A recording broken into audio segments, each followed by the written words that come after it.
saya lihat kalau ada berita tentang Mas Anies apa nggak baik, kemudian baik-baikin saya. Kalau ada cerita saya nggak baik, baik-baikin Anies, atau salah satu muncul kemudian digebukin di antara satunya. Pada saat saya ketemu sama Anies, saya bilang, Nis, awake dhewe ini ada apa ya?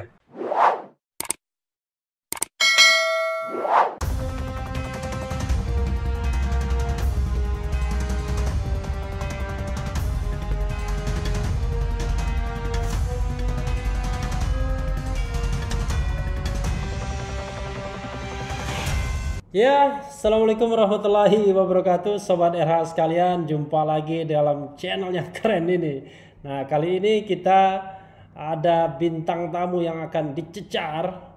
Ini sahabat lama saya sesungguhnya. Dulu orangnya gondrong, suka naik gunung ya. Klubnya namanya Majestic, klub naik gunungnya. Tapi sekarang dia menjadi orang yang sangat besar, terutama di Jawa Tengah dan mungkin juga nanti 2024 di Indonesia.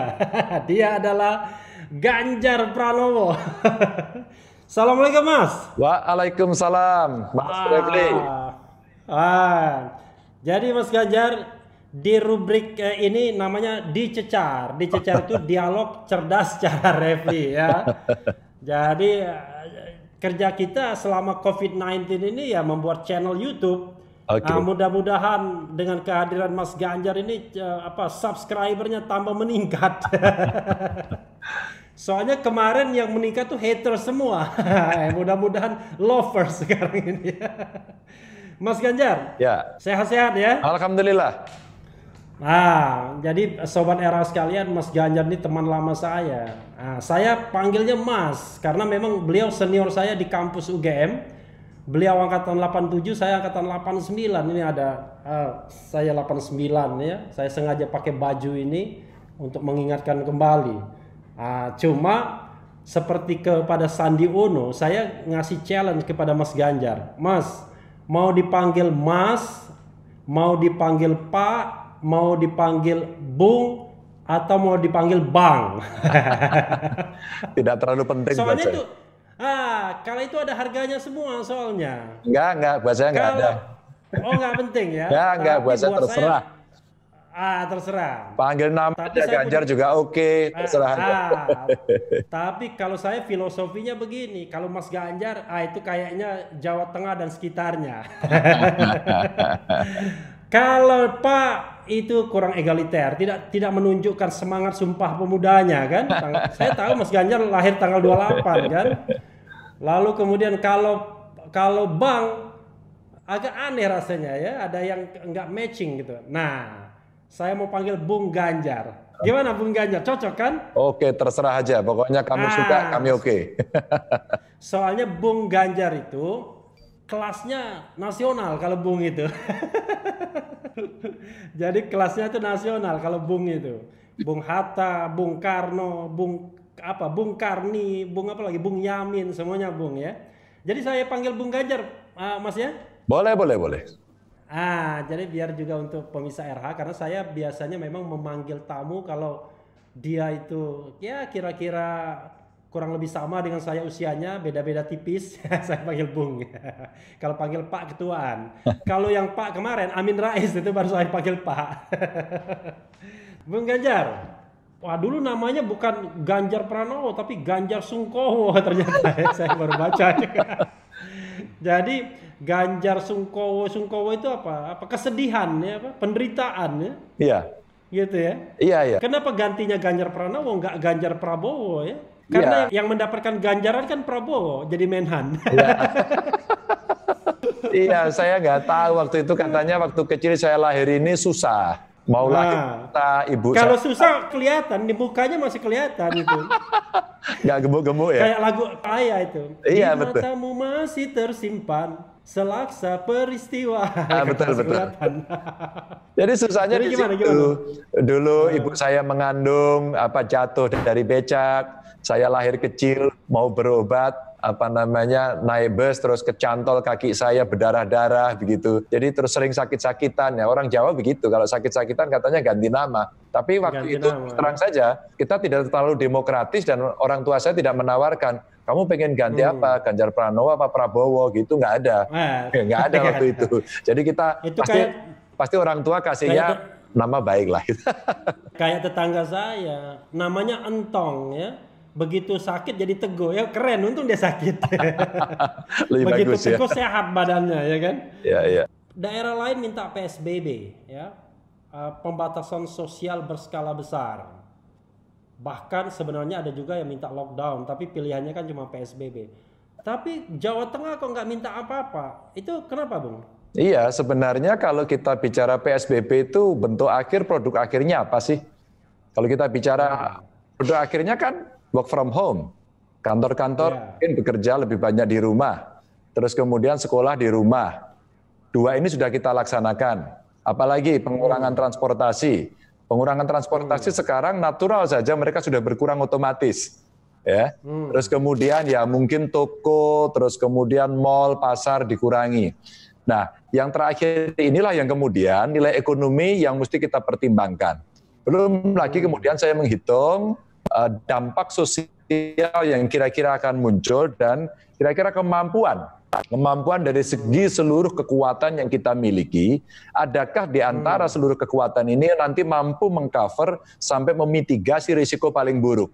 Dari situlah kemudian kita bicara hari ini ketika kawan-kawan bicara PSBB, ya saya menerjemahkan sebenarnya PSBB adalah istilah kita. Istilah yang lain sebenarnya ini soft lockdown begitulah. Soft lockdown. Ya kalau kemudian kita melihat faktanya di beberapa yang melakukan PSBB hanya di tempat-tempat protokol. Sekali lagi hanya di tempat-tempat protokol saja yang sepi. Tapi kerumunan di sudut-sudut itu masih ramai. Nah, saya mulai berpikir hari ini, mari kita bicara normal baru saja. Karena disiplin kita rendah, lebih baik normal baru, yang itu kemudian sekarang kita dorong, maka kita belum sampai pada level PSBB, tapi kita berikhtiar untuk menuju normal baru saja, begitu. Normal baru itu apa maksudnya, Bung? Ya, sekarang orang masih pengen berusaha kok. Pak, kalau saya di rumah, saya nggak bisa kerja, Pak. Ya udah kamu kerja aja lagi. Jualan apa kamu? Saya jualan ini Pak, di mana? Di pasar itu Pak.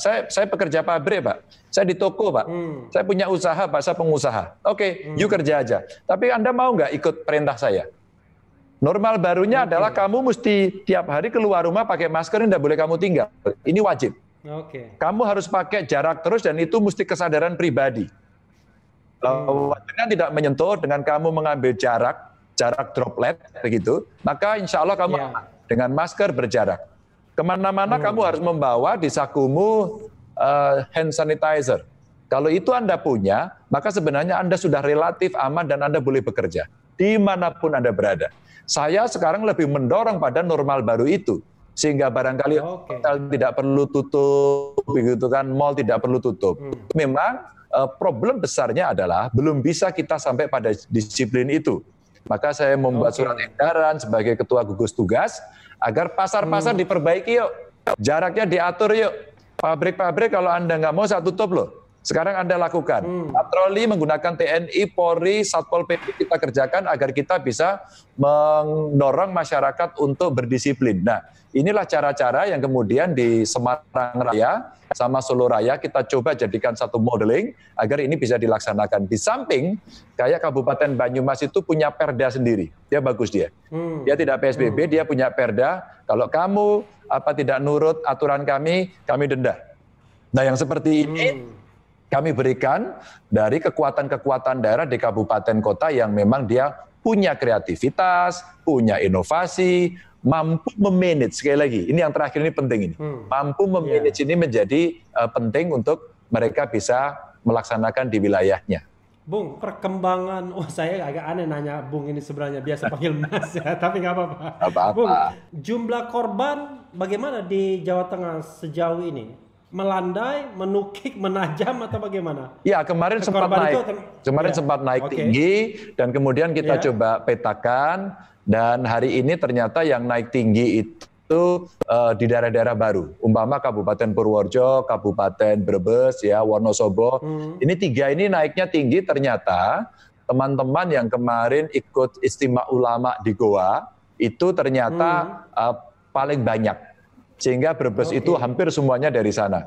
Maka sekarang kawan-kawan ini kita minta, ayo bapak-bapak, ibu-ibu yang kemarin ikut ke gua, tolong. Anda sampaikan kepada kami, biar kami cek, kami periksa. Kita nggak marah kok, kita nggak apa-apa. Tapi agar kita bisa menjaga bersama-sama, Bapak Ibu mesti lapor kepada kami. Agar kemudian nanti hubungan erat, hubungan dekat, hubungan sosial Anda bisa kami deteksi.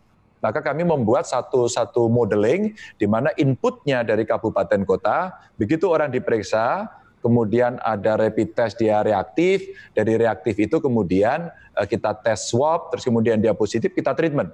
Nah terus kita tanyain hubungannya dengan siapa saja. Maka dengan input itu kita ternyata sekarang bisa membaca seluruh Jawa Tengah, hubungan-hubungannya itu.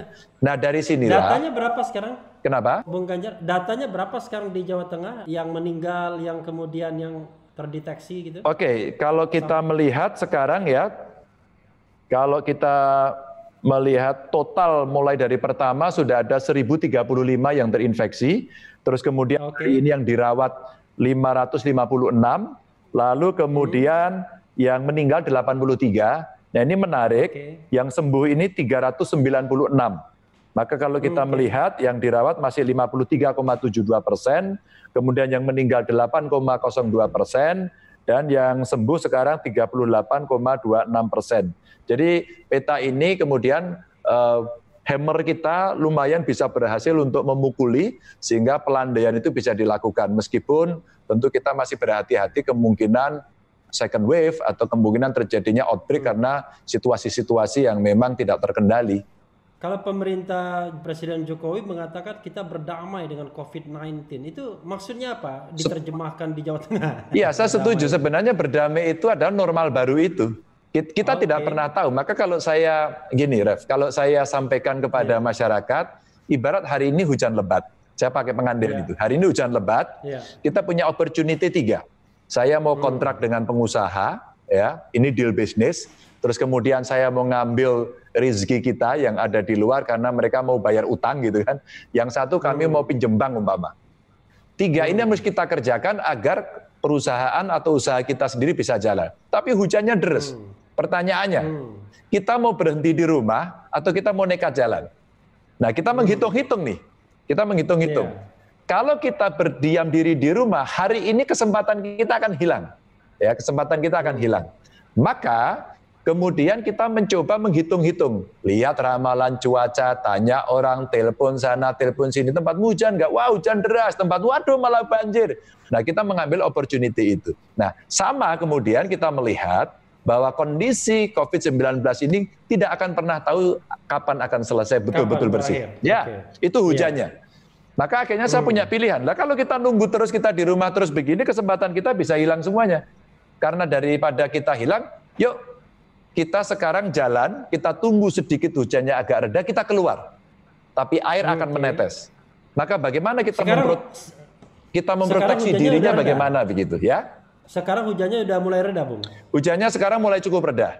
Karena dengan kurva yang melandai itu seperti reda. Maka mari kita kemudian keluar, memasuki hujan itu, tapi kita pakai mantel, tapi kita pakai sepatu boot, tapi kita bawa payung, tapi kita naik mobil, agar kemudian kita tidak kecipratan. Nah sebenarnya itu berdamai, saya sepakat, berdamai itu adalah normal baru. Bung, tapi kemarin kita lihat Bung Ganjar itu mendatangi pemakaman almarhum Didi Kempot ya? Ya. Itu banyak masyarakat yang berkumpul, Bung, itu nggak bahaya apa itu? Bahaya. Waktu itu? Itu bahaya sekali. Maka saya sampaikan pada Bupati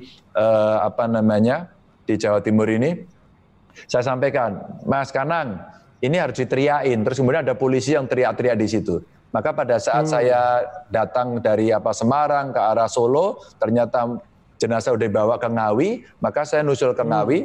Maka begitu saya turun, orang di sana seperti tidak ada cerita apa-apa. Maka orang mendekat. Ngawi tempat Nurkolis itu temannya. Iya. Betul. Dan ternyata di sana orang berkerumun. Pak Ganjar ya ini ya Pak, minta foto Pak. Enggak, fotonya jarak jauh. Kalau nggak mau nggak usah, bilang gitu. Terus kemudian sebelah saya polwannya teriak-teriak. Itu berbahaya. Makanya sebenarnya edukasi normal barunya mesti kita ajarkan kepada mereka untuk mau melakukan tindakan-tindakan itu. Soalnya waktu dekat liang lahat itu kan, Bung kan dekat liang lahat, masyarakat berkerumun di situ. Ya, semua berkerumun, bahkan sebelumnya. Maka saya hanya membawa 2 orang di kiri kanan saya, 1 polisi, 1 ajudan saya, untuk dia membatasi gerak agar tidak nempel, agar tidak bersinggungan. Nah, kita semua yang ada di sana pakai masker. Maka saya sampaikan sampai kita teriak berkali-kali di sana. Bung, ya, banyak rakyat Bung Ganjar di Jakarta ini yang terhalang untuk mudik. Itu ada kaos Bung Ganjar kan, tidak mudik tetap apa itu? Tetap asik. Tetap asik ya. Tapi kan Bung, banyak sekali pekerja informal di Jakarta. Saya kira mayoritas Jawa Tengah ya, Jawa Tengah, Jawa Timur, yang barangkali sudah kehilangan pekerjaan, kemudian makan saja sudah mulai susah, mungkin ya, kemudian harus bayar kos pula, tapi dia tidak bisa kumpul dengan keluarga. Apa nggak ada upaya untuk menjemput mereka, Bung? Rapid test, lalu kemudian kerjasama dengan Pemda DKI, sehingga mereka bisa dipulangkan, tapi dengan cara aman? Nah, PSBB, pilihannya bagaimana, Bung? Ya, PSBB kan membawa konsekuensi itu. Begitu kemudian dia, diberlakukan PSBB, kan keluar nggak boleh, masuk nggak boleh. Kecuali mereka sifatnya khusus. Sehingga ada surat edaran dari gugus tugas itu yang harus ada syarat-syarat mesti dipenuhi. Nah, kita berdebat panjang sekali soal itu. Maka saya menginisiasi kontak dengan Gubernur DKI, Mas Anies, kontak dengan Kang Emil, kontak dengan Banten. Kita sampaikan, yuk kita rame-rame bekerja sama yuk. Kalau Jabodetabek otomatis antara Jakarta Raya lah ini ya, termasuk sedikit Banten, sedikit Jabar, mereka sudah berada pada satu ekosistem yang sudah terbiasa kan. Suasana Jakartanya itu sudah terasa di sana. Meskipun di 3 provinsi. Nah, sementara setelah mereka diterapkan PSBB, mereka sudah menghitung. Kita ratas dengan Presiden. Terus kemudian Mensos juga sudah menyiapkan, oke, kalau begitu semua yang ada di sini akan kita bantu. Di sini itu maksudnya Jabodetabek. Terus kemudian setelah selesai anggaran-anggaran ada. Mari kemudian mereka kita bantu untuk kita kasih sembako umpama. Nah, problemnya adalah kemudian mendaftar. Nah, pada saat mendaftar ini, kantor penghubung atau perwakilan Jawa Tengah yang ada di Jakarta, kita minta untuk bantu dia. Maka saya sempat rapat dengan Zoom, menggunakan Zoom dengan asisten perekonomian DKI. Lalu saya titip, Ibu, saya titip warga Jateng yang ada di sana. Nah, problem kemudian muncul pada saat pendaftaran. Ada pertanyaan KTP, ada pertanyaan KK. Pendaftarannya di mana? Di RW. Nah, ini mulai masalah. Sementara anak-anak saya yang bekerja di sana, buruh-buruh yang kemudian mereka harian, proyeknya KTP-nya tetap Jawa Tengah. KTP-nya tetap Jawa Tengah. Nah, mereka nggak bisa pulang, tidur nggak ada tempat. Maka tidur di jalan begitu. Nah, yang seperti ini kita rescue langsung. Saya tidak tahu mereka dapat nomor handphone saya dari mana, tapi akhirnya mereka ada, terus saya minta untuk difoto sekitarnya, dan itu betul, ya sudah langsung kita kirimin aja. Saya waktu itu belum menganggarkan.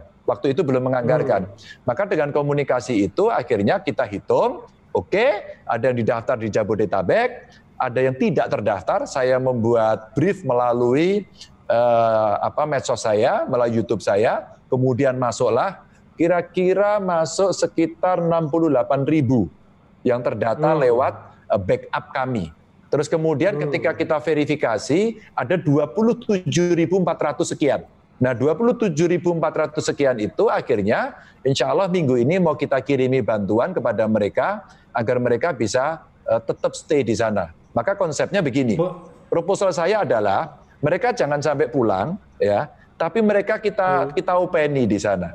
Istilah saya, pagar mangkok itu lebih kuat daripada pagar tembok. Nah, sekarang dengan pagar tembok dibuat checkpoint, ternyata, Anda mau kemana? Jawa Tengah, Pak. Nggak boleh, balik lagi. Siapa? Balik. Begitu balik cari jalan tikus. Akhirnya sampai ke kampung juga. Itu problem. Ya. Tapi yang dimaksud dengan rakyat Jawa Tengah itu, kalau istilahnya rakyat Jawa Tengah, itu Bung Ganjar melihatnya dari sisi KTP saja atau asal daerah? Kan bisa saja mereka udah punya KTP DKI, tapi tiap tahun mereka merupakan pemudik begitu. Iya, sebenarnya kalau KTP DKI kan sudah dihitung warga negara DKI dan pemerintah DKI sudah menganggarkan. Gitu ya? Maka kemudian saya melihatnya yang masih ber-KTP Jawa Tengah. Karena kemungkinan ini ada potensi rentan dia untuk tidak bisa di-cover. Kalau yang orang sudah bekerja lama, maaf ya, ekonominya menengah ke atas, nggak usah kita bantu, nggak usah mudik, dia masih hidup kok. Tapi yang buruh harian ini memang saya harus perhatian khusus. Dan ini tidak hanya di Jabodetabek. Terakhir kemarin saya live IG, ternyata ada nyangkut dari Sudan, 143 mahasiswa Jawa Tengah yang di Sudan, hari ini juga kerepotan. Maka dalam ratas kemarin itu Sudan ya, bukan Pasundan, bukan ya? Iya, ini di Sudan begitu. Jadi makanya kita komunikasi di Hong Kong, di Malaysia. Luar biasa, ada juga orang kuliah di Sudan ya? Iya, ternyata saya tanya mereka yang dulu mondok-mondok ini, yang mereka di Sudan, di samping di Yaman, di samping di Arab itu, di Mesir dan sebagainya, ternyata Sudan ini adalah salah satu tempat mereka belajar agama pada saat itu. Iya, memang ada juga yang bagus tuh Sudan ya. Ya, betul. Tapi begini, kita kan mau trivia juga, ini mau tanya ya. Jadi Bung Ganjar harus jawab secara jujur dan harus jawab satu. Jokowi atau Megawati? Megawati. Alasannya? Ini menarik ini. Loh, saya kader partai. Tapi kan gubernur tuh secara hierarkis kan, ya memang tidak langsung di bawah presiden karena ada otonomi. Tapi kan gimana? Ya enggak, kalau kamu bisa dielaborasi lebih lanjut. Iya, karena saya kader partai ini orang biasanya nggak suka, para pengamat nggak suka. Sampean ini siapa Mas Ganjar? Petugas partai. Kalau dia RH Channel nggak ada yang nggak suka, suka semua. Pokoknya jawaban apapun diterima. Yang penting jawabnya jujur. Silakan, Bung Ganjar. Karena saya kader partai. Ketika saya kader partai, saya sampai pada posisi ini yang rekomendasi partai, ditugaskan oleh partai, diperjuangkan oleh partai. Kemudian saya duduk di sini. Maka kemudian ketika saya ngomong, saya petugas partai, marah orang. Anda itu wakilnya rakyat, Anda harus amanah rakyat. Iya, kalau implementasinya saya rakyat begitu. Tapi ketika berangkat, emang kamu ikut tanggung jawab sama saya? Emang kamu kasih rekomendasi saya? Enggak kan? Prosedur politiknya kan seperti itu, konstitusinya begitu. Nah, jadi kita jawabannya begitu. Tapi kenapa enggak Jokowi? Kalau kemudian ada alternatifnya Jokowi, oh ya Jokowi. Jokowi apa? Di dalam pemerintahan. Kalau dalam pemerintahan pasti Jokowi. Begitu. Oke, wah itu mantap. Capres atau cawapres? Enggak. Harus jawab. Enggak Capres boleh. atau cawapres? Enggak. Ini akan jadi cerita yang tidak menyenangkan. Oh gitu ya. Dari candaan itu tidak menarik. Oh nggak menarik. Enggak. Ini sudah jadi bullying. Nanti kadronya keluar, nanti cebongnya keluar, ya kan? Nanti keluar. Padahal saya mau tanya, kalau misalnya pilihannya capres, ini kita berandai-andai, kan jangan serius banget tuh, Bung. Kalau misalnya ini katakanlah berandai nih, Bung Ganjar sudah ditetapkan sebagai capres, ya kan? Tetapi harus memilih cawapres dari kalangan artis dan harus perempuan. Kira-kira mau pilih siapa, Bung? Iya. Jadi gini. Daripada saya tanya yang serius, lebih baik tanya yang begini. Iya. Gimana, Bung? Nanti dulu kalau sudah capres-cawapres itu banyak orang yang kemudian bisa persepsi berbeda, menjadi tersinggung, tiba-tiba marah-marah, besok pagi dibully gara-gara ngomong sama Refli. Nah, itu bahaya. Bahaya. Tapi kalau tadi pertanyaan candaan tadi mau dijawab nggak? Enggak. Ini sudah pasti. Pokoknya untuk yang satu ini mau dipaksa mau apa saya nggak akan jawab. Karena sudah berkali-kali, jangankan nggak usah ditanya. Orang tiba-tiba ada survei nongol aja kita digebukin gitu. Kalau begitu orang lain aja, nilai orang lain. Kira-kira kalau calon kuat siapa, Bung? 2024. Calon kuat saya kira kalau besok ya orang akan ngelihat survei aja kan. Iya, tapi kalau misalnya kan Bung kan juga sarjana ilmu politik selain sarjana hukum kan? Ya. Kira-kira teropongannya seperti apa? Kan teropongnya kan cuma 3-4 tahun ke depan, nggak jauh-jauh teropongannya. Ya tergantung, kalau sekarang kita lihat data yang terakhir, yang hari ini ya masih wajah yang lama. Lama itu artinya lama di pentas politik, ya kan? Masih ada nama-nama lah. Pak Prabowo masih tertinggi, ada Mas Anies, ada Ridwan Kamil. Kalau saya di bawah. Itu cuma angka ikut aja gitu.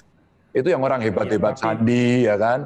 Sandi hebat, kalau di partai saya mungkin ada Mbak Puan, itu yang orang-orang hebat. Mungkin ada dari nama-nama yang lain, Pak Tito begitu, yang itu yang masih masuk bursa lah. Pak Tito siapa? Pak Tito. Oh Pak Tito. Saya kira Pak Tito ya. Oh, ini luar biasa, Bung Ganjar ini merendah betul ya.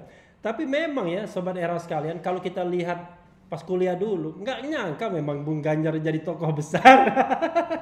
Soalnya kerjanya naik gunung dan rambutnya gondrong.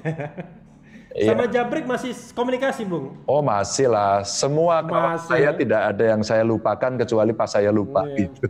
Tapi insya Allah masih kontak sampai hari ini. Dan itu manusiawi ya. Ya, ya. Ada juga berita bahwa Bung Ganjar mendukung Gibran ya dan kasih pesan rahasia. Itu saya baca di media. Itu pesan rahasianya apa, Bung? Apa itu?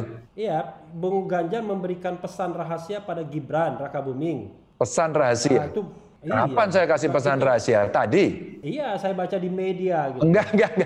Nasihat itu atau gimana? Enggak ada pesan rahasia, enggak ada nasihat. Yang jelas tadi Mas Gibran datang ke rumah, ngasih bantuan, beberapa pengusaha juga ngasih bantuan bareng-bareng begitu. Kami tiap hari begitu menerima masyarakat yang membantu untuk COVID ini.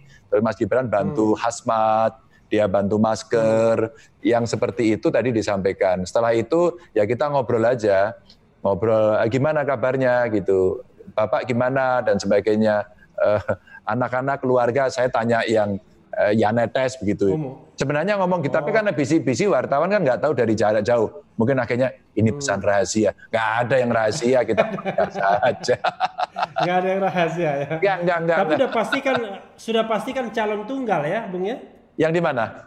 Di Solo kan udah pasti calon tunggal kurang lebih mungkin ya? Oh belum, masih banyak kok bursa. Belum ada yang menentukan hari ini, dari partai juga belum, dari partai yang lain juga belum. Bursanya masih ramai. Saya mau tanya soal 2024 tapi sudah dipatahkan oleh Bung Ganjar. Itu harus saya patahkan karena ternyata harus dipatahkan.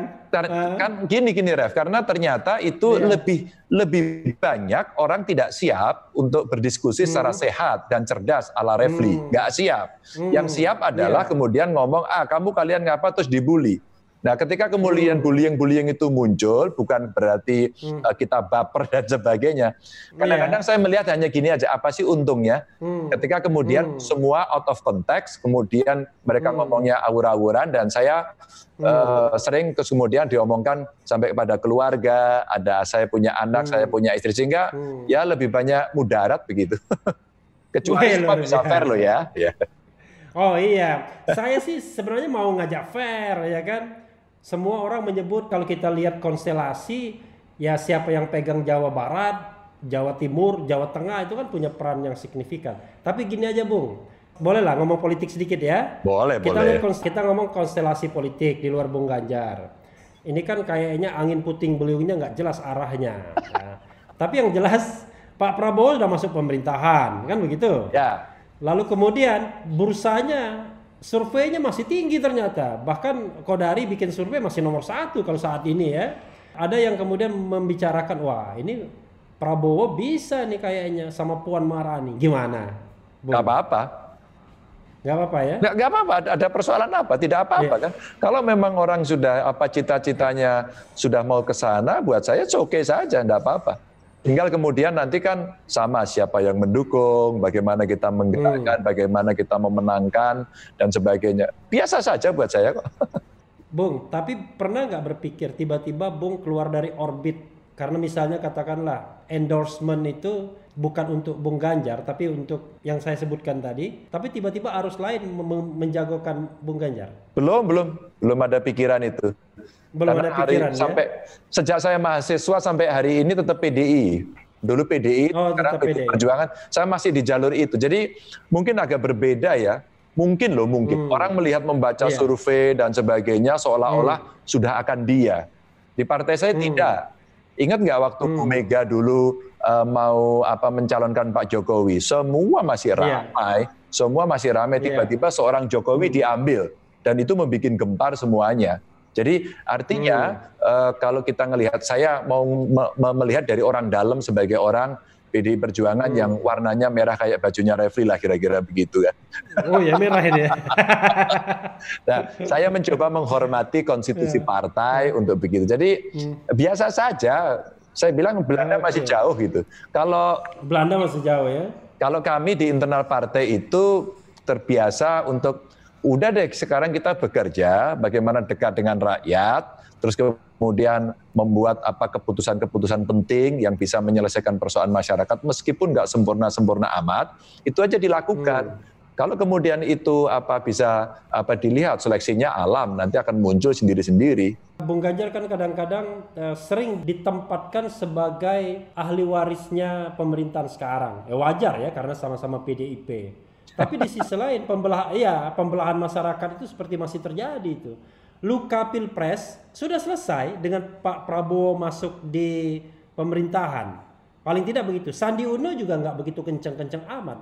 Tapi kok kesannya luka pilkada DKI kok masih ada? Itu gimana, Bung? Iya, bahkan ucapan kadrun, cebong, kampret itu masih ada. Sekarang ada kadrun lah sekarang. Kadrun sama apa ya pokoknya.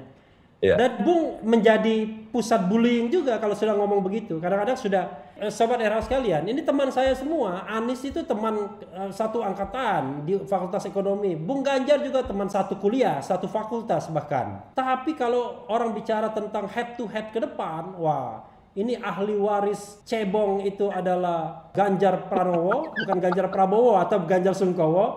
Ahli waris kampret itu adalah Anies Baswedan. Nah gimana, Bung? Daripada kita ngomong setengah-setengah, kita ngomong aja apa adanya kan? Gimana? Iya, saya kira analisisnya tidak keliru-keliru amat karena memang istilah saya residu politiknya belum habis betul. Residu politiknya masih. Dan residu politik ini sebenarnya adalah investasi deposit yang hari ini ada untuk di-maintain dan bisa digerakkan. Itu wajar saja. Dan dari DKI memang DKI itu kalau bahasa saya proses politik yang bikin sakit perut itu. Sakit perut terlalu lama dan divided-nya terjadi, divided society-nya terjadi, terus kemudian pembelahan-pembelahan seperti itu memang muncul. Dan ini sengaja dipelihara atau terjadi secara alamiah atau bagaimana, Bung? Awalnya ada desainnya, terus kemudian ketika ekornya bisa ngikut ya dipelihara.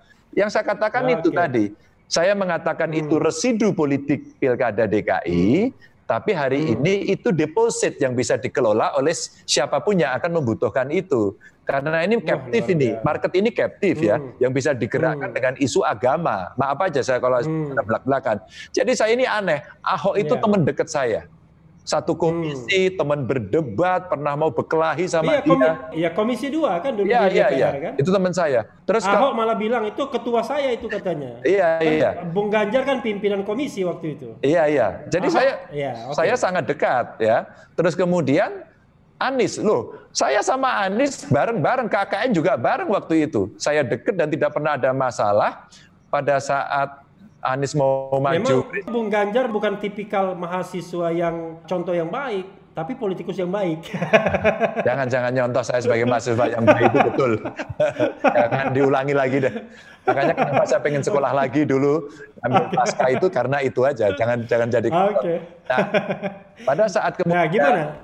Saya ikuti Anies mau maju presiden, saat itu ikut konvensi Demokrat, saya lupa ketemunya di Kendari atau di Palu saat itu, dan dia kasih buku ke saya, bukunya merah, terus kemudian, Jar kalau ada waktu baca-baca, oke nih tak baca-baca. Kemudian gagal, tidak jadi maju, terus kemudian bergabung dengan Jokowi, kemudian jadi menteri, kita fine-fine saja. Jadi saya membayangkan gini, Ref, kalau kemudian Anies itu posisinya tetap jadi menteri, konstelasinya tidak seperti ini. Saya kira Anies akan menjadi cebonger yang kemudian masih digebukin, pasti. Jadi suasana. Berarti salahnya Pak Jokowi dong yang memberhentikan Anies. Ya, terus kemudian Mas Anies maju DKI, terus kemudian dengan kompetisi sama Ahok, dan kemudian dia menjadi pemenangnya, dan inilah kemudian menjadi cerita yang tadi deposit ini bisa dipelihara dan sebagainya, dan akhirnya ya boleh jadi kemudian gambaran-gambaran itu muncul. Ya, tapi memang begitulah yang terjadi, Bung ya. Karena sepertinya ini analisis, boleh ditambah lagi analisisnya.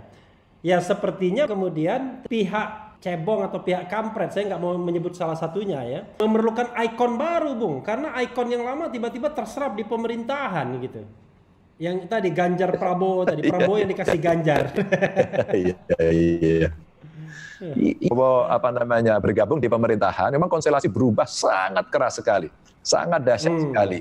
Maka saya memang melihatnya yang dulu rombongan follower yang dipimpin oleh Pak Prabowo ini tiba-tiba seperti kehilangan induk. Karena kehilangan induk, maka mencarilah tokoh-tokoh baru. Maka kemudian terjadilah pembelahan-pembelahan yang tadi Refli katakan itu. Jadi ya prosesnya begitu. Maka kalau saya lihat, kalau ada berita tentang Mas Anies nggak baik, kemudian baik-baikin saya. Kalau ada cerita saya nggak baik, baik-baikin Anies. Atau salah satu muncul kemudian digebukin di antara satunya. Pada saat saya ketemu sama Anies, saya bilang, Nis, awake dhewe ini ada apa ya? Kok kemudian dari kelompok-kelompok itu, ya mbuh gitu. Ada kita asik-asik saja. Saya ngobrol sama Mas Anies, ngobrol sama Kang Emil. Bahkan sebelum Pilpres, kami pernah bertemu bertiga. Sama-sama kita bertiga mendapatkan penghargaan waktu itu untuk keterbukaan informasi. Dan waktu itu akhirnya setelah kita bertiga, para juaranya ini mendapatkan penghargaan, saya bilang, Nis, Mil, kita ngobrol yuk. Bertiga aja deh. Masa politik panasnya kayak begini tidak ada yang meredam, semua seolah-olah membiarkan bara itu membara di mana-mana, api itu membara di mana-mana. Oke, yuk ngobrol. Akhirnya kita dari kantor Wapres lewat Jalan Monas dibuka pintunya, terus kemudian masuk ke kantor Pemda DKI, terus kita ngopi bertiga. Saya hanya, ya kita mau apa? Enggak sih, usulan saya hanya mau foto bertiga aja kok. Terus apa kata mereka, mari kita upload. Ternyata uploadnya bagus semua. Loh, ini kan enak begitu. Maka sebelum Pilpres, sebelum Pileg, waktu itu kita lakukan itu. Sehingga sampai sekarang, kami ini baik-baik dengan mereka-mereka. Kami ngurus para pemuda juga baik-baik dengan mereka. Nggak ada cerita-cerita yang mengerikan seperti itu. Tapi, Bung, waktu ada pertemuan gubernur, bupati, wali kota muda ya, kalau nggak salah ada Bung Ganjar, ada Emil Dardak, ada AHY juga. Di Bogor. Iya, di Bogor. Kenapa Anies nggak diundang? Padahal dekat sekali dia di Jakarta, tinggal naik kereta. Enggak, diundang. Oh, diundang dia. Jadi gini, waktu Bima Arya ngontak, Mas Ganjar, kayaknya kita perlu ngobrol, oke. Saya oke. Terus kemudian diundang AHY oke, Kang Emil oke, Emil dua-duanya, Emil Jabar sama Emil Jatim. Terus kemudian Mbak Yeni. Waktu itu konfirmasi di awalnya Mas Anies datang. Makanya saya bilang, itu akan jadi wajah bagus. Ada cerminan bagus, Mas Zul datang dari NTB, jauh-jauh semuanya. Itu akan jadi wajah cerita yang bagus sebenarnya. Maka saya tidak tahu, tapi Mas Kang Bima Arya bicara, Mas Ganjar, sorry ini kayaknya Mas Anies hari ini nggak bisa. Oh nggak apa-apa, saya niat baik aja karena kita mau ngobrol bareng-bareng. Awal ceritanya... Padahal yang mau ditunggu kan cuma 2 orang saja, Ganjar sama Anies gitu. Enggak lah, enggak. Jadi bisa kita bikin Afgan ya. Afgan tuh Anies fans Ganjar. Bisa aja. Jadi Bung Ganjar, ini isu agak nyerempet sedikit ya. Boleh. Soal EKTP. Oke. Yang namanya isu ini kan tahu sendiri kan, kalau tidak diklarifikasi, kalau tidak dibeberkan lebih baik, maka itu akan senantiasa akan menjadi senjata untuk mengganjal orang ya. Apa saja yang namanya republik media sosial ini kan, netizen adalah yang maha kuasa kan begitu ya. Uang yang maha kuasa, yang kedua baru netizen. Karena netizen juga digerakkan dengan uang ya, para buzzer terutama. Gimana Bung klarifikasinya? Karena isunya berseliweran terus-menerus walaupun Bung sudah berapa kali ya, tapi kan di channel RH ini kan belum pernah. Oke, saya firm aja soal itu. Maka saya tegak berdiri menghadapi. Awal-awalnya saya agak kaget ketika seorang Nazarudin menyebut, Alhamdulillah Tuhan tidak pernah tidur. Maka menyebut waktu, menyebut tempat, semuanya salah. Bahkan pada saat dia menyampaikan seseorang yang memberi saya itu pada tanggal sekian, ternyata orang yang memberi itu sudah meninggal jauh hari sebelumnya. Itu satu dulu. Tangan Tuhan. Mungkin arwahnya yang memberi mungkin. Kenapa? Mungkin arwahnya yang memberi itu. Nah, mungkin saya tidak tahu. Nah, terus kemudian saya tidak kenal dengan Nazar, dalam arti kenal dekat tidak, saya hanya tahu dia orang Demokrat, mungkin sekali atau 2 kali saja selama di DPR ketemu. Nah, terus kemudian berkembang.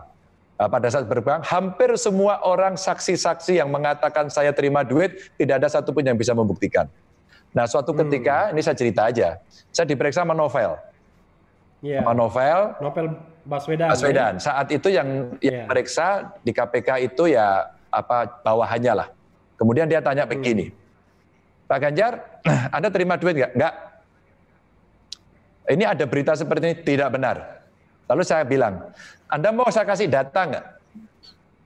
Oh, Anda punya? Oh, saya punya datanya. Data apa itu? Hampir semua rapat yang ada di Komisi 2. Anda boleh tracing satu persatu dari dokumennya. Kalau mau dibawa, staf saya membawa laptop. Boleh nggak laptopnya saya bawa ke sini? Akhirnya diizinkan laptopnya dibawa. Data itu yang ngasih saya, inilah datanya, inilah tahapan-tahapan rapatnya, semua yang ada di Komisi 2 dan sebagian ada di sana. Nah setelah itu saya diperiksa, terus kemudian tiba-tiba Novel masuk. Nah pada saat Novel masuk langsung, ayo Mas Ganjar, apa kabar? Baik-baik Mas, gimana? Oke, udah Mas Ganjar nggak usah lama-lama, terbuka aja. Anda terima duit nggak? Nggak, saya juga baca koran, Anda mengatakan seperti itu, pengen buka-bukaan, yuk kita buka-bukaan, ayo kita buka-bukaan sekarang. Sayangnya pada saat saya ngomong itu tidak direkam dan tidak dimasukkan BAP. Padahal sebenarnya saya ternyata berhak untuk minta dimasukkan di BAP. Saya menyesal betul. Tapi oke. Akhirnya Novel menyampaikan begini, Mas Ganjar, ada orang yang mengatakan ini tahu soal bagi-bagi duitnya. Fine. Apa yang Anda mau lakukan? Anda siap saya konfrontasi. Konfrontasi juga saya sekarang. Begitu. Saya pikir Nazar itu, Ref. Ternyata yang masuk namanya Miriam Yani. Langsung duduklah kita di situ, kita berempat. Miriam Yani itu kan anggota Komisi 2 juga ya? Betul. Terus kemudian ada Miriam Yani, ada saya, ada Novel, ada salah satu penyidiknya. Nah, setelah itu kita ngobrol. Novel langsung bilang, Bu Yani, Pak Ganjar sudah menyampaikan semuanya. Sekarang Anda belak-belakan aja, Pak Ganjar minta belak-belakan. Bu Yani kasih duit berapa pada Pak Ganjar? Begitu. Setelah itu dia cerita, saya nggak pernah kasih sama Pak Ganjar. Pak Novel, saya nggak pernah kasih. Lihat wajah saya ini, saya bohong apa enggak? Lalu saya bilang, Mbak Yani udah aja, udah. Anda cerita aja, Anda kasih saya berapa, kapan, di mana, biar kita tahu.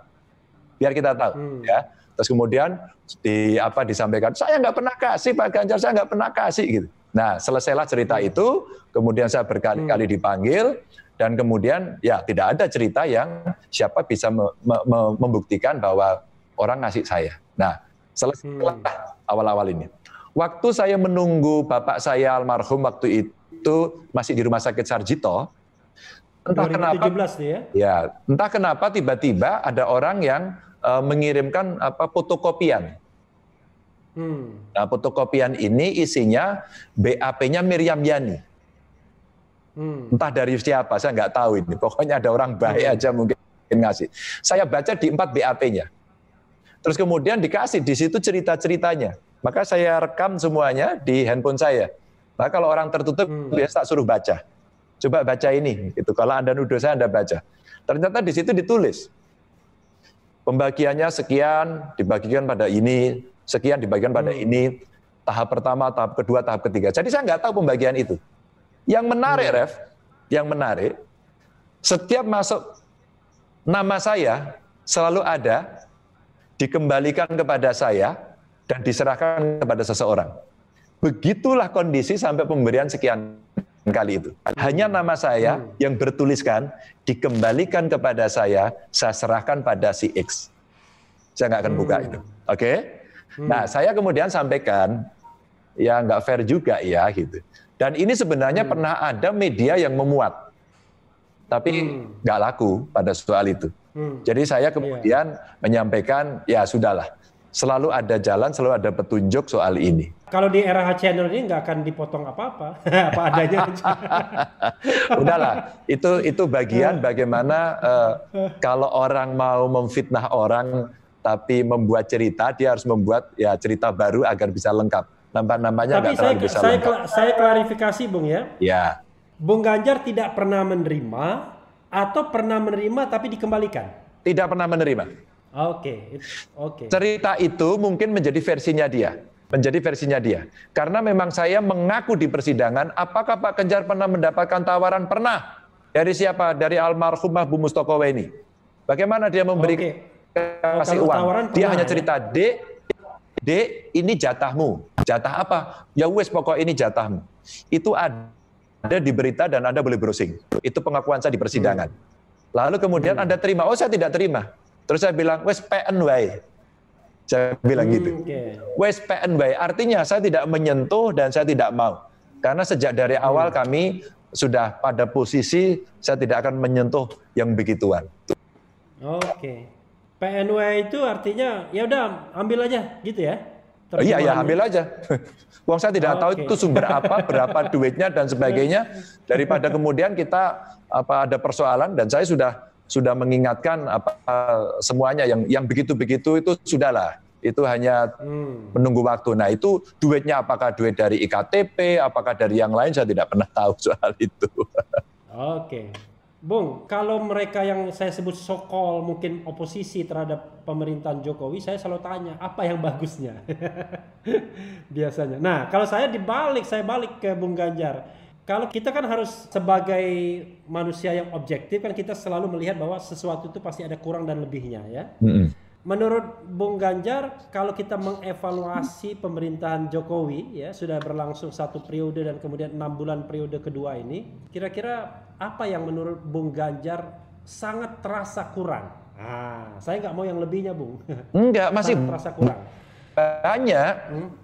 Masih banyak yang kurang. Tidak ada yang ideal. Mari kita lihat sejarah presiden dimanapun di dunia ini.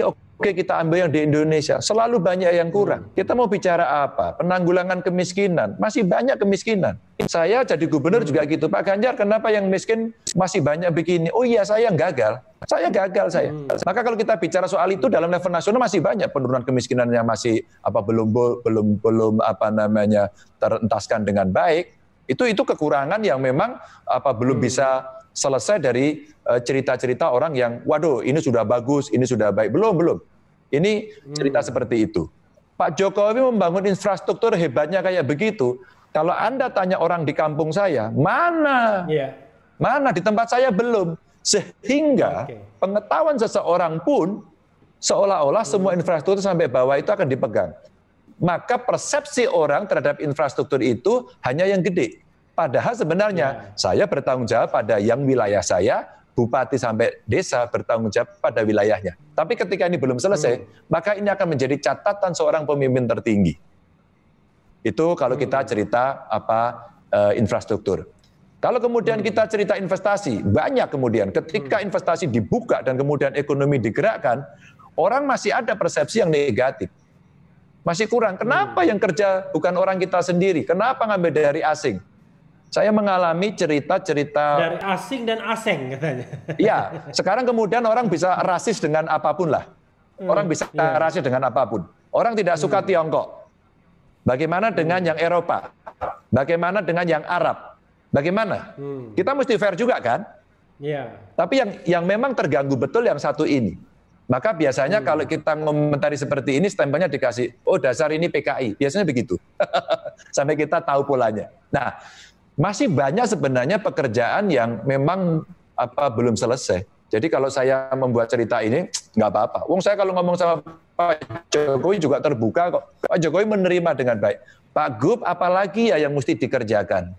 Maka kemarin, saya terharu, apapun, karena saya juga bisa berkomunikasi gampang. Pak Gub, gimana penanganan COVID di Jawa Tengah? Ya Pak, kami belum mengajukan PSBB, karena kami mengambil langkah-langkah ini, caranya begini, terus kita balik, kalau biasanya top down, kami bottom up Pak. Kami buat jogotongo, menjaga tetangga sebagai kekuatan yang ada di level desa Pak. Berbasis komunitas, berbasis masyarakat.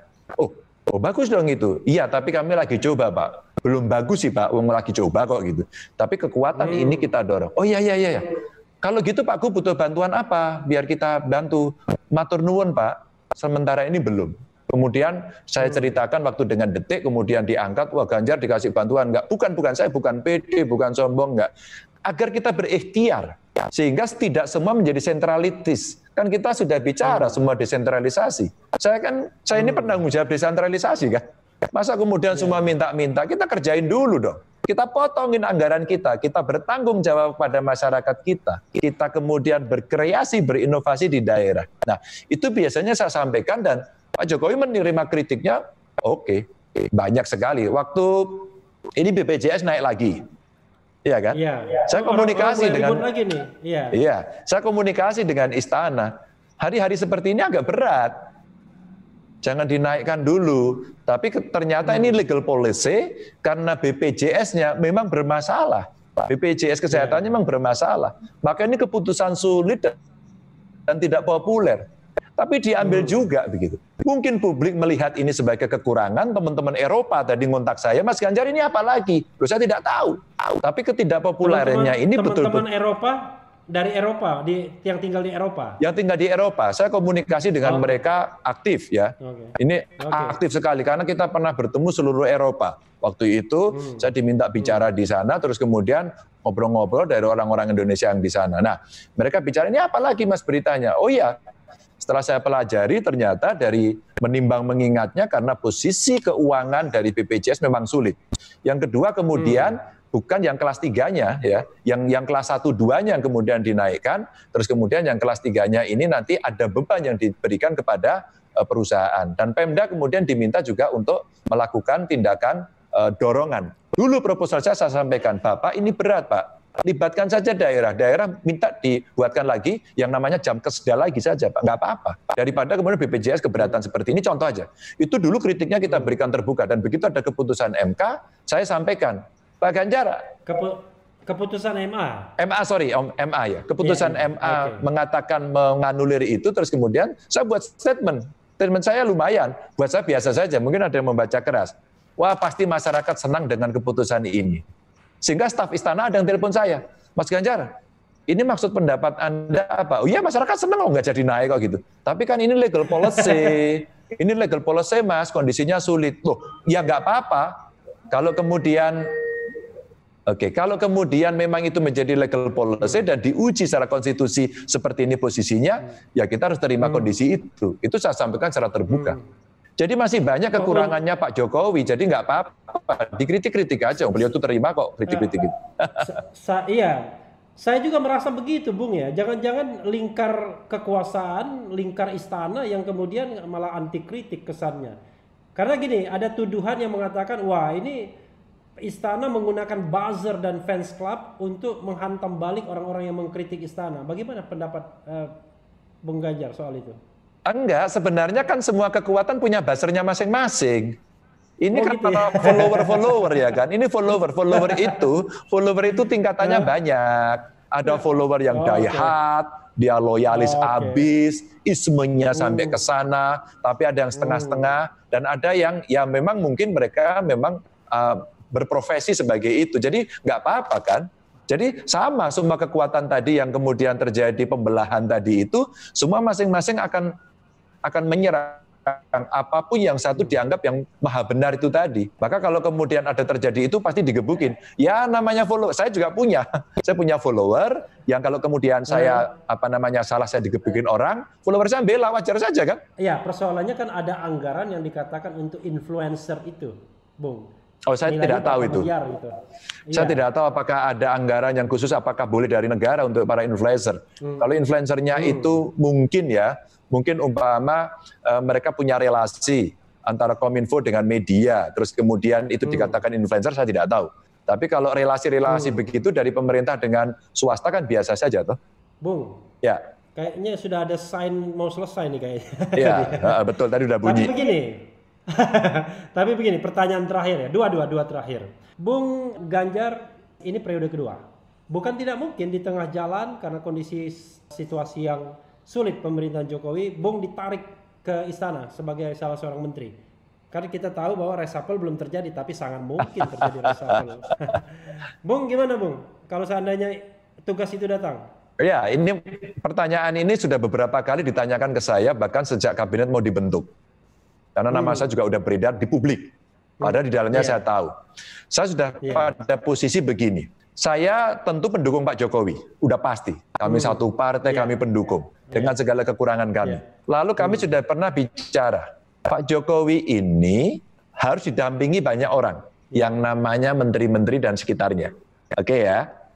Tapi ingat, Pak Jokowi harus punya kaki di bawah. Maka keputusan level kementerian ini harus implemented. Harus sampai dieksekusi di tingkat bawah. Siapa yang mau mengeksekusi? Pak Jokowi butuh kaki yang kokoh, dan saya adalah kakinya. Saya adalah kakinya. Maka kalau ada tawaran itu, saya sampaikan lebih baik kasih orang, karena Bapak butuh orang yang ada di bawah, dan orang itu harus seperti saya. Loh, saya berani membranding diri. Harus seperti saya, yang berani berargumen, berani berinovasi, berani bertukar pikiran dengan presidennya, berani angkat telepon setiap saat, dan kami tidak pernah canggung untuk diskusi dengan menteri-menterinya. Kalau kemudian itu bisa dilakukan, maka pilihannya saya tetap harus di daerah. Nggak usah, karena yang pengen jadi menteri itu, Ref, banyaknya minta ampun. Dari koalisi banyaknya banyak. Tapi yang menjadi gubernur, nggak bisa, Anda harus nunggu 5 tahun dan harus pemilu kan. Oke. Ya, tapi pertanyaannya adalah setelah kabinet terbentuk, Bung melihat apakah Pak Jokowi dibantu oleh orang-orang yang Anda pikirkan? Tidak semua. Seperti yang Anda pikirkan? Tidak semua. Persentasenya, Bung? Persentasenya mungkin ya 60% lah masih membantu. 40% main kemana-mana.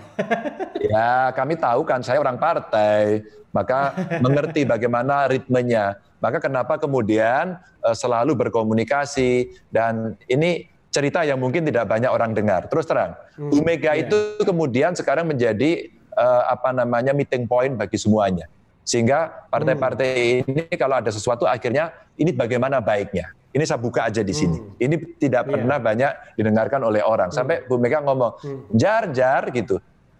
Semua orang itu kalau bingung larinya ke saya. Ya iyalah Bung, Ibu paling senior kok gitu.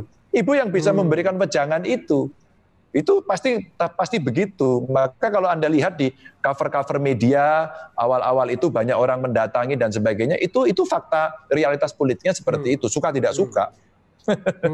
Tapi Bung, ada satu hal soal dua terakhir ini ya, soal koordinasi kementerian, koordinasi pembantu-pembantu Presiden Jokowi. 5,6 triliun proyek yang saat ini hot dimasalahkan, belajar online itu. Bahkan ada yang mengatakan perampokan. Leading sektornya Kementerian Perekonomian. Kok orang mengatakan ini online begini aja 5,6 triliun, dan kenapa harus Kementerian Perekonomian? Kenapa tidak Kementerian Ketenagakerjaan? Memang kita tahu lain partai, tapi masalahnya adalah di mana sih berdirinya Presiden Jokowi dalam soal seperti ini? Apakah dia lebih dekat ke Erlangga tapi tidak mau dekat ke PKB atau bagaimana? Dan satu lagi, politisi PDIP Arteria Dahlan itu mulai mengkritik soal ini. Silakan Bung. Kalau kami biasa, saya jawab yang kedua dulu. Kalau PDI Perjuangan itu nature-nya melawan. Saya kadang-kadang diskusi juga dengan kawan-kawan, loh kalian mau gebukin, itu nggak benar begitu. Jadi nature-nya kita itu memang dari dulu melawan. Sejak zaman kita masih PDI belum perjuangan, kemudian peristiwa 27 Juli kita itu terbiasa melawan. Saya sampai bilang sama kawan-kawan, kita harus belajar memerintah, tidak selalu oposisi. Jangan kita memerintah rasa oposisi. Kadang-kadang kita juga digebukin juga, maka kita harus punya defense mekanisme yang cerdas, yang kemudian komunikasi politiknya baik. Jadi saya juga ngeritik kadang, kalian kenapa ngeritik? Kritik kalian kenapa seperti itu terbuka? Kadang-kadang antara ini mengkritik disiapkan secara sistematis dan terukur, dan itu kemudian omongan individu yang kemudian tidak terkontrol, kadang-kadang bedanya menjadi nggak jelas begitu. Maka saya sampaikan, kita berkuasa hari ini, kita yang siap digebukin, maka posisinya harus ada defense mechanism yang baik, yang bisa menjelaskan bahwa itu kemudian kadang-kadang tidak populis, ambillah risiko itu, nggak apa-apa. Nah, kadang-kadang di antara kawan-kawan kalau otokritik kami masih banyak yang seperti itu. Dan saya di daerah mengalami. Saya mengalami, mau masuk periode kedua saya digebukin habis-habisan justru oleh partai saya sendiri. Tapi karena saya tahu persis karakter partai ini, maka buat saya itu baik-baik saja. Tidak ada persoalan. Meskipun di media itu menjadi terkesan tidak baik, tapi saya fine-fine aja. Jadi kalau kita melihat posisinya seperti itu. Nah, bagaimana kemudian dengan tuduhan korupsi dan sebagainya? Periksa saja, teliti saja, nggak apa-apa soal seperti itu. Sehingga sebenarnya kalau Presiden membuat kebijakan, Menko-nya siapa yang mengkoordinator, Menteri Teknisnya siapa yang bekerja, mestinya mereka berinisiatif. Take over, saya menteri, saya pembantunya, saya yang harus bekerja. Presiden nggak boleh, presiden digebukin, saya yang paling depan. Karena ini tugas saya, begitu mestinya. Maka ketika kemudian ini liar, saya juga tidak mengerti. Kenapa begini ya, gitu. Terakhir Bung, peluang Bung Ganjar kan kalau presidensial threshold itu dihilangkan. Banyak orang mengatakan presidensial threshold ini kan menghambat kepemimpinan. Saya bahkan pernah Anies, Ganjar, Ridwan Kamil, Khofifah itu tinggal masa lalu saja kalau seandainya keran ini tidak dibuka. Pendapat Bung Ganjar? Enggak, saya masih harus ada threshold kok. Kecuali memang kita sudah tidak bisa lagi, kecuali kita sudah bisa betul-betul memilah dan menimbang siapa calon terbaik. Kalau tidak, nggak bisa. Kalau tidak, ini bebas, semua itu maju dan semua pasarnya menjadi nggak karu-karuan. Maka kalau mau demokrasi kan partai politik. Partai politik. Tidak ada demokrasi tanpa partai politik. Hari ini partai politiknya belum baik, iya. Hari ini ada tuduhan partai politiknya, wah itu korup, oke kita perbaiki. Tapi ada nggak demokrasi tanpa partai politik? Tapi di garis bawahnya begini Bung, thresholdnya hilang, tapi hanya partai politik peserta pemilu yang bisa mencalonkan. Jadi paling cuma berapa, maksimal 10, 12. Dan itu pun kan secara teoritis nggak mungkin juga maju semua. Mungkin tetap ada yang berkoalisi. Gimana Bung? Tetap sih kalau saya perlu masih ada threshold, agar kemudian orang didorong yang mau berpolitik berpartailah. Jangan kemudian tidak berpartai, ngomongnya politik, tapi tidak pernah mau merasakan bagaimana sulitnya kemudian membangun politik itu secara kelembagaan. There are no democracy without political party, nggak ada. Maka kemudian kita mesti belajar, mau pakai sejarah Amerika boleh, mau pakai sejarah Eropa boleh, mau kita membangun sendiri boleh. Dan saya kira banyak sejarah di Republik ini awal-awal para pejuang itu juga mendirikan partai kan, agar kemudian partai ini menjadi baik. Isilah partai ini dengan orang-orang hebat. Saya membayangkan tiba-tiba Refli masuk partai A atau partai B. Terus kemudian di situ kita mewarnai dan suatu ketika akan terjadi sebuah proses alamiah di dalamnya yang kemudian pada kelak kemudian hari sumber rekrutmen kader itu betul-betul terjadi di partai dan kemudian kepemimpinan di partai diisi oleh orang-orang yang sesuai dengan harapan masyarakat dan kelak kemudian demokrasinya akan lebih baik. Saya meyakini yang itu. Kenapa nggak diberikan pembatasan bahwa misalnya syaratnya adalah anggota partai politik, let's say misalnya 2 tahun, 3 tahun terakhir, kan mudah saja. Kalau memang sumber rekrutmennya partai politik, Bung. Ya semuanya bisa lah. Semuanya bisa, tapi untuk hari ini mau exercise kayak apa aja, tinggal bagaimana membangun konsensus bersama dengan sistem kepartaian, sistem parlemen yang mau kita bangun, sistem pemerintahan yang kita bangun, yang itu dulu kita berdebatnya cukup panjang sekali memang. Terakhir Bung, ya. Terakhirnya ada 4 kali. Ini terakhir benar ini. Ya. Ada kleptokrasi di seputar istana. Pak Jokowi banyak dikelilingi orang-orang yang punya kepentingan. Termasuk RUU tambang ini di mana penambang-penambang besar itu yang juga saudaranya yang menjadi menteri itu berkepentingan untuk dilanjutkannya izin tanpa bersusah-susah payah lagi mengembalikan izin itu kepada negara. Dan orang mengatakan Jokowi orang baik, tapi banyak maling di sekitar dirinya. Pendapat Bung Ganjar? Saya tidak punya data detail ya, apalagi dengan istilah kleptokrasinya itu. Itu memang sinikal yang menarik untuk dibicarakan, setidaknya sentilan, tonjokan, pukulan untuk mereka yang berkuasa. Buat saya sehat-sehat saja itu menjadi gimnastik politik untuk mereka bisa mengerti apa yang mesti dilakukan. Tapi kalau menurut saya ya sudah, kalau memang kemudian ada seperti itu kasih aja ceritanya dibuka, kemudian benar nggak terjadi seperti itu agar edukasinya juga baik. Daripada kemudian orang berteriak, menggonggong dengan sangat keras sekali, tapi kemudian tidak ada yang bisa menyampaikan kepada publik ini loh yang terjadi seperti ini, dan kemudian ini benar apa enggak. Sehingga hari ini cerita itu disebar kemana-mana sehingga orang akan bisa punya persepsi berbeda-beda. Tidak ada kesempurnaannya. Kritiklah yang sebaik-baiknya, terus kemudian edukasi masyarakat dengan data dan literasi yang baik kan begitu. Oke, termasuk juga dari istana harus memberikan data dan literasi yang baik juga, Bung ya? Iya, setidaknya kita mesti check and balance kan, bukan hanya membalance dok. Harus saling kontrol kan, bukan hanya mengontrol yang satu diam, saling mengontrol begitu. Itu untuk kesehatan demokrasi kan begitu. Iya, maksudnya jangan dilaporkan ke polisi begitu. Ya kamu nggak usah takut kalau sudah gitu. Nggak apa-apa. Itu saya ngomong yang lain. Kalau saya kan orang hukum, tahu caranya untuk tidak dilaporkan itu kan. Iya, pokoknya kalau kamu hebat. Bagaimana mengkritik tetap justified ya kan. Ya. yang hebat tuh kan Bung Ganjar Pranowo. Enggak. Kita biasa saja. The end of the discussion. Terima kasih Mas Ganjar. Saya balik lagi Mas. Sama-sama ya. Terima kasih. Mudah-mudahan sehat keluarga. Salam buat keluarga. Amin. Mudah-mudahan semuanya lancar. Amin.